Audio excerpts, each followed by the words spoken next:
DPR bersama pemerintah Rabu 29 Oktober 2025 menyepakati penurunan biaya penyelenggaraan ibadah haji atau BPIH atau ongkos haji tahun 2026.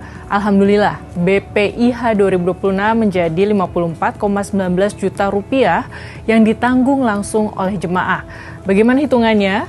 Lalu katanya ongkos haji itu harusnya setara dengan 100 gram emas. Kita bahas ya.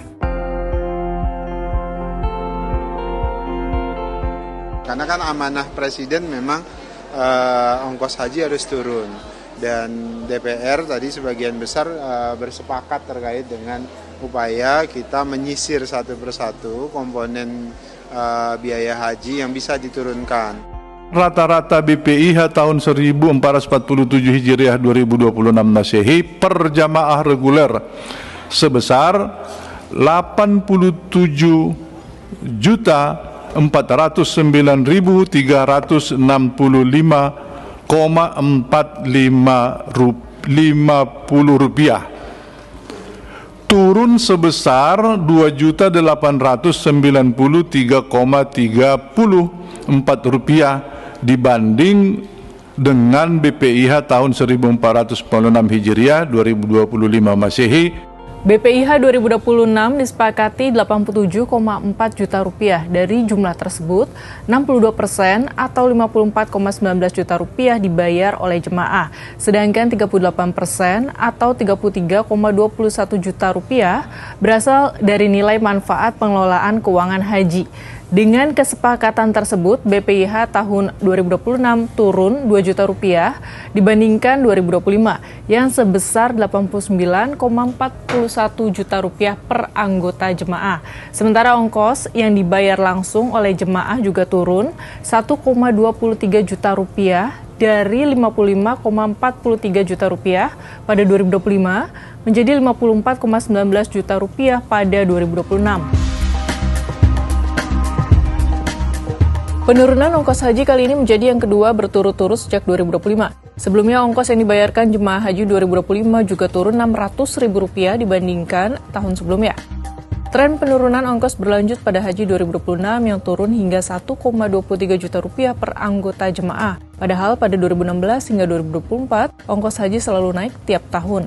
Adapun total nilai manfaat yang digunakan untuk pembiayaan haji 2026 mencapai 6,69 triliun rupiah.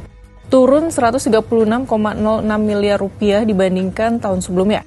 Transaksi biaya operasional haji di Arab Saudi menggunakan mata uang rial Arab Saudi dengan kurs acuan $1 AS senilai Rp16.500 dan 1 rial senilai Rp4.400. Dari angka-angka ini penasaran nggak sih sebenarnya dari komponen mana BPIH bisa mahal? Kepala Badan Pengelola Keuangan Haji sekaligus praktisi keuangan dan pasar modal syariah, serta pengajar FEB UI, Hafadlul Imansyah, dalam artikel Opini Kompas Mei 2025 menjelaskan secara rinci. Fadlul menyebut salah satu faktor signifikan yang memengaruhi besaran BPIH adalah kurs mata uang asing yang digunakan untuk membayar layanan ibadah jemaah haji di Tanah Suci. Sekitar 80% dari total BPIH harus dibayarkan dalam mata uang dolar AS dan rial Saudi.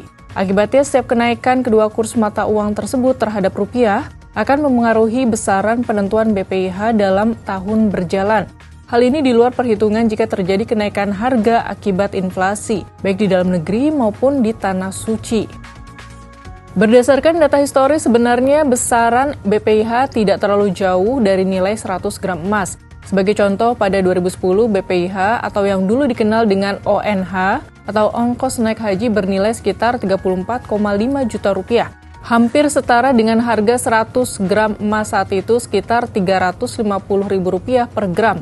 Bahkan jika dibandingkan dengan harga 100 gram emas saat ini yang menyentuh 2 juta rupiah per gram, angka BPIH sekitar 89 jutaan rupiah per anggota jemaah, nilainya sekitar 50% di bawahnya.